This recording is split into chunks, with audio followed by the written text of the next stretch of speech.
Sa isang lipunang puno ng pagsubok, makikilala si Huli, isang dalagang mainhin at mapagmahal na handang magsakripisyo para sa kanyang pamilya at iniibig. Kasabay nito si Basilio. Si Basilio ay isang masikap at matalinong binata na may pangarap na makapagtapos upang makaahon sa hirap. Sa kanilang pagtatagpo, unti-unting nabuo ang isang pag-ibig na wagas sa kabila ng kahirapan.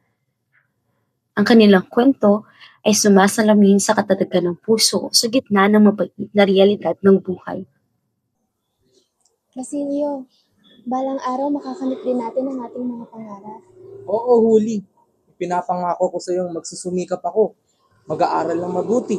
At maging isang magaling na manggagamot. Pinapangako ko sa iyo na magkakaroon tayo ng magandang buhay. Galak at masaya. Hihintayin kita kahit matagal, Sinta ko.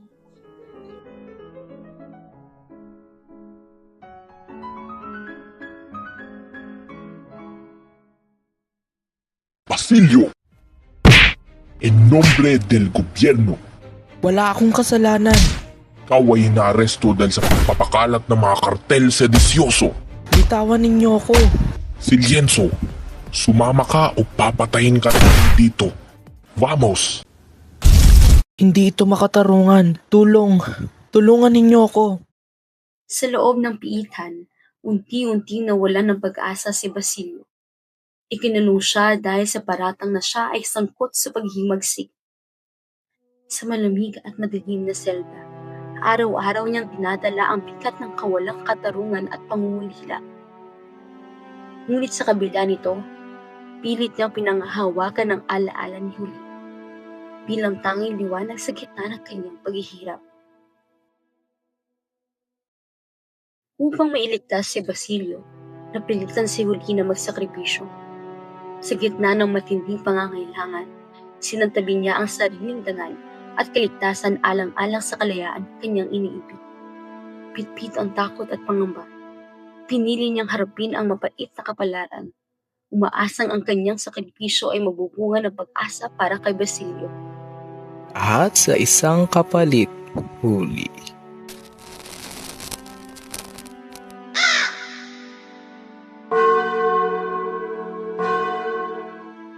Hindi ko ginusto to.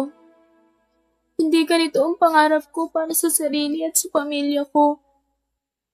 Ang sinto kong si Basilio. Bakit niya kailangan mo bilanggo? Wala na. Wala na akong ibang malapitan. Pero kailangan kong matulungan ang minamahal kong si Basilio. Nagpunta ako rito. Naglakas loob. Dala ang pag-asang ako'y matutulungan.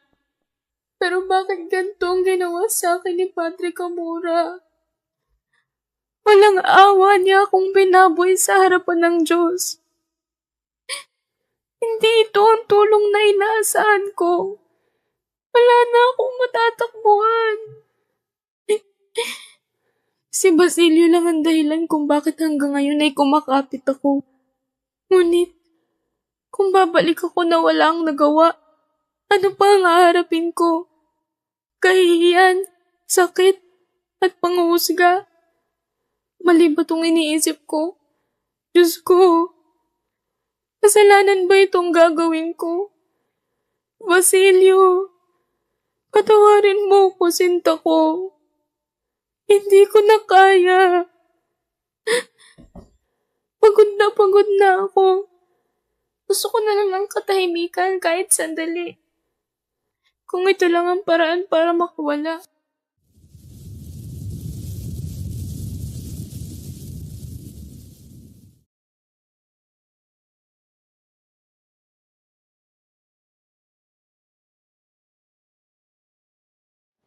Huli, narito na ako. Nakalaya na ako. Mababuo na muli natin ang mga pangarap. Isang kubo, mayapang buhay. Sapat na yun sa akin, Huli. Wala na ang kubong yan, Basilio. At wala na rin ang babaeng naghihintay sa'yo. Hindi totoo yan, senyor. Nasaan si Uli? Wala siyang kasalanan. Wala akong kasalanan. Senyor, nasaan ang katarungan? Akala ko ay sapat na ang pagmamahalan namin upang malagpasan ko ang sakit na ginawa nila sa aking ina, sa aking kapatid. Akala ko ay magiging maayos lang lahat. Nasaan ang katarungan, senyor? Ang katarungan ay hindi hinihingi, Basilio. Ito ay kinukuha sa pamamagitan ng apoy at dugo. Sumama ka sa akin at gawin nating abo ang bayang pumatay sa iyong mga pangarap. Wala na ang aking isinisinta. Wala na rin ang aking ina. Wala na rin akong kapatid. Ano pang saysay ng aking buhay? Buo na ang aking desisyon, senyor. Panahon na para maghiganti tayo sa masama sa masama. Sa dahas at sa dahas. Hindi na ito nararapat para sa atin. Sa inyo na ako, senyor. Tutulungan ko kayong tapusin ang kasamaan.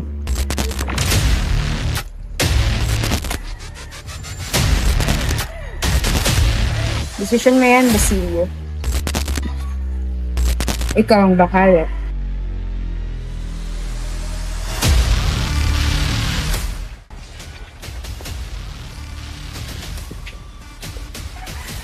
Sa loob ng lamparang iyan, ang katapusan ng iyong mga kaaway. Sa sandali maubos ang isa, sa sabog ang puot ng mga Para kay Huli. Para sa aking ina. At sa lahat ng kinuha nila sa akin.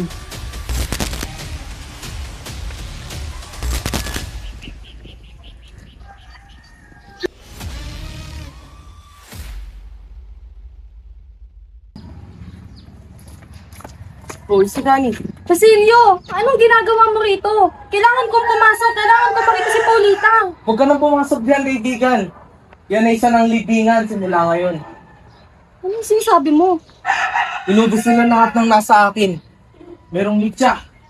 At may apoy. Kung ako sa'yo, bilang kaibigan, lumayo ka na rito. Huwag kang mamatay para sa mga taong walang puso. Ang lampara? Simon? Basilio! Hindi ito ang sagot!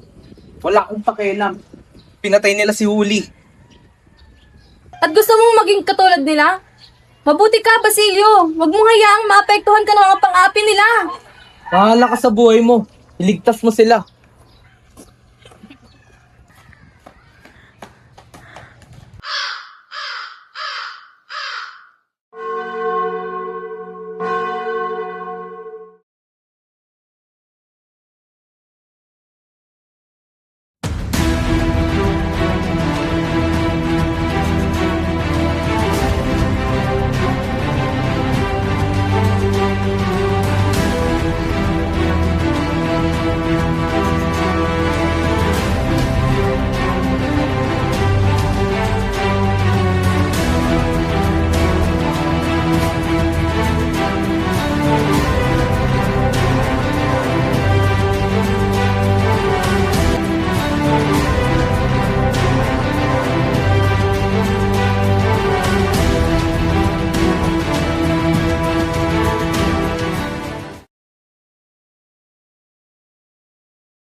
Sa gitna ng nag-aalab na panganib, ang liwanag ng lampara ay hindi lamang nagbabadya ng apoy, kundi ng katotohanang matagal nang ikinupli.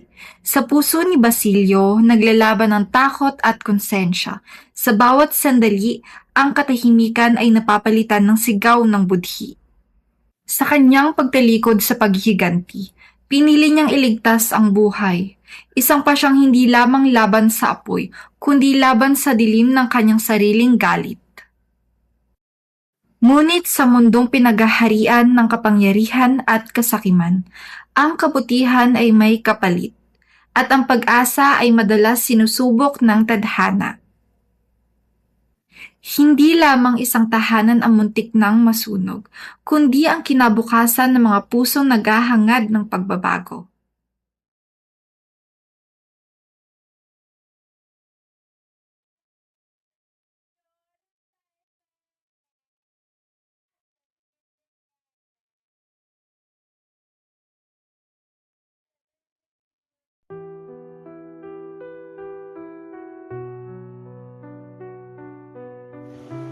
Huli, tawarin mo ako.